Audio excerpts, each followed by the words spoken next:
El partido que ganó fue el Partido Justicialista, que antes había tenido una interna bastante feroz, que después influyó en la no aprobación de la Carta Orgánica. Eso es vox populi entre los que estamos informados políticamente. Hubo también consultas a la población. Recuerdo que una de las consultas más interesantes fue el capítulo de la participación popular, y allí aparece, por ejemplo, la necesidad que aparece en la Carta Orgánica de que cualquier decisión importante que, por ejemplo, afectara al medio ambiente, pero no solamente al medio ambiente, tenía que ser resuelta en la audiencia pública. Eso es lo que dice la Carta Orgánica. Y en fin, se sanciona una convención que se votó por unanimidad.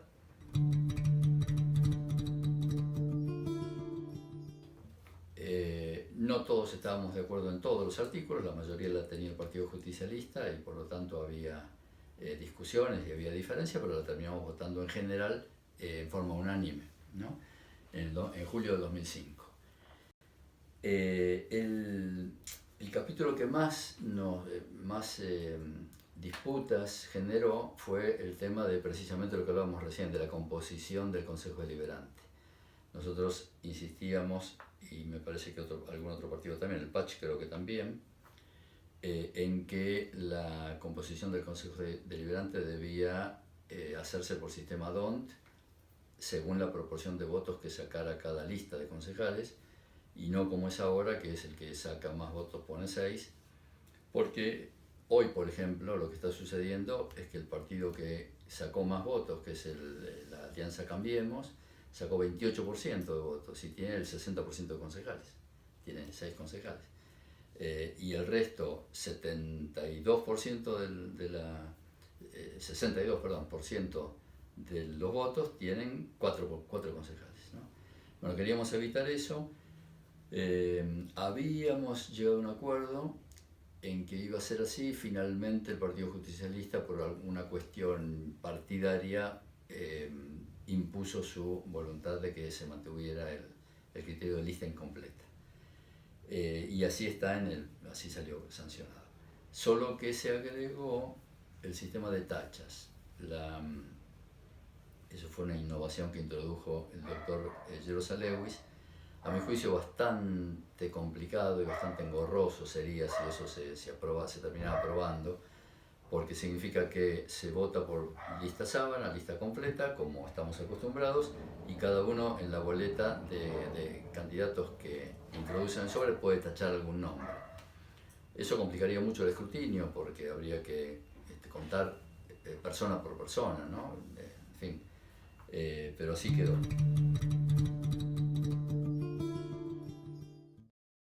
La Constitución dice: la legislatura la puede aprobar o rechazar sin derecho a enmendarla. La ley lo que dice es: para rechazarla necesita 2/3 de votos y puede reenviarla al municipio para que la convención constituyente le haga las correcciones que la legislatura pida. Bueno, esto ocurrió. La legislatura la rechazó, la volvió a la convención. En la convención nos volvimos a reunir un par de meses después de que la enviamos y la devolvieron. Nos volvimos a reunir. No estaba clara cuáles eran las observaciones que nos hacían, porque había una lista de artículos, como 20 artículos, que decían que se oponían a la Constitución Nacional, pero no nos explicaba por qué y no sabemos qué es lo que querían que cambiáramos. Pensando mal, se cumplía un pronóstico que el sector interno del justicialismo, que perdió la interna para la elección de convencionales, había dicho: ese sector interno del justicialismo era predominante en la legislatura y perdió para la Carta Orgánica. En ese momento se escuchó alguna voz por ahí de la legislatura diciendo: no se la vamos a aprobar, antes de que empezáramos a redactarla, ¿no?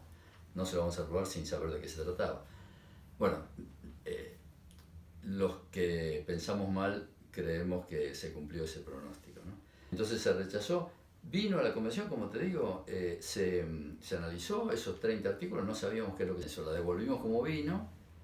Me parece que modificamos alguna pequeña cosa que sí nos dimos cuenta que se podía corregir, y se volvió a rechazar en la legislatura, pero sin los 2/3. Entonces, si la ley dice que para rechazarse necesita 2/3, nosotros, tanto el doctor Ricardo Gerosa Lewis como yo, que analizábamos jurídicamente el trámite, llegamos a la conclusión, estábamos completamente de acuerdo en que si la legislatura para rechazarlo necesita 2/3, no llegar a los 2/3 implica aprobación, porque no podía quedar en la mitad, ¿no? Cada vez que una norma exige una mayoría de 2/3 para algo, significa que si esa mayoría no se consigue, se da la solución contraria. La legislatura no lo entendió así. El diputado Caramarco dijo: ahora la Carta Orgánica está en un limbo, esa fue la palabra que usó, en un limbo jurídico. Nosotros no lo creíamos así. Fuimos al Superior Tribunal de Justicia, hicimos una presentación formal de conflicto de poderes ante el Superior Tribunal de Justicia. El Superior Tribunal de Justicia anuló esa sesión, pero no por este argumento, sino por un argumento formal de que en el orden del día no figuraba no sé qué cosa, con lo cual no se expidió sobre nuestros argumentos. Vuelve a la legislatura para volver a tratarse. Se vuelve a tratar, esto ya fue en el año 2008, y ahí sí se rechaza por 2/3.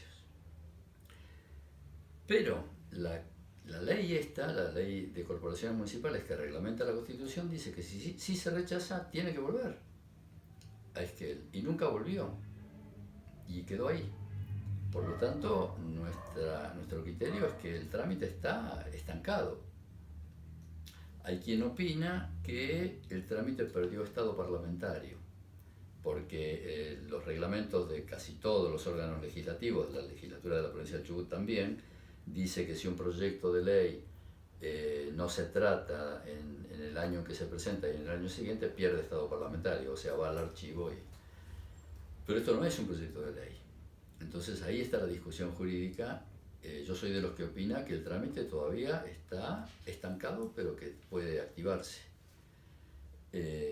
Y hay quien dice que hay que empezarla de nuevo. Entonces tenemos dos soluciones: o insistir en que la legislatura devuelva a la convención la Carta Orgánica con el rechazo, con los motivos del rechazo, para que la convención se vuelva a reunir, si es que se puede, porque ya hay convencionales que han fallecido incluso, entonces ahí se nos va a complicar, pero para que se analice y luego se vuelva a remitir. Y están los que dicen que perdió estado parlamentario y por lo tanto, si es que él quiere una Carta Orgánica, tiene que llamar a elecciones de convencionales nuevamente. Definitivamente la Carta Orgánica es obsoleta, la que hicimos, es obsoleta. No habla de género, no habla de, por ejemplo, mantiene este tema de que no hay sistema DONT para la elección de concejales.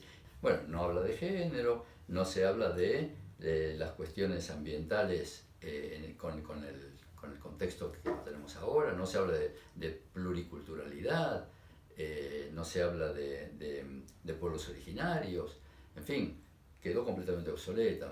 Año 2004-2005 recién se empezó a hablar de ambientalismo y hasta ahí, ¿no? Era una novedad. No, decididamente esta Carta Orgánica, así como está, no es lo que Esquel necesita hoy, para nada. La Carta Orgánica es la constitución de la ciudad, ¿no? Porque las políticas fallan en explicar la polea de transmisión que hay entre la legislación, la constitución, etcétera, y la vida cotidiana, que es importantísima esa conexión, ¿no? Cualquier cosa que diga la Constitución o la Carta Orgánica repercute en forma a veces indirecta, pero repercute en la vida cotidiana. Pero como a lo mejor el camino es largo, esa cadena no se ve toda en toda su extensión, bueno, no se alcanza a visualizar, ¿no? Pero, por ejemplo, un ejemplo bien concreto, tenemos la Z tal como está hoy, gracias a que se hizo una audiencia pública histórica en el año 2011, y se frenó un loteo que se quería hacer allí para viviendas top y un hotel 5 estrellas, se había hablado y demás.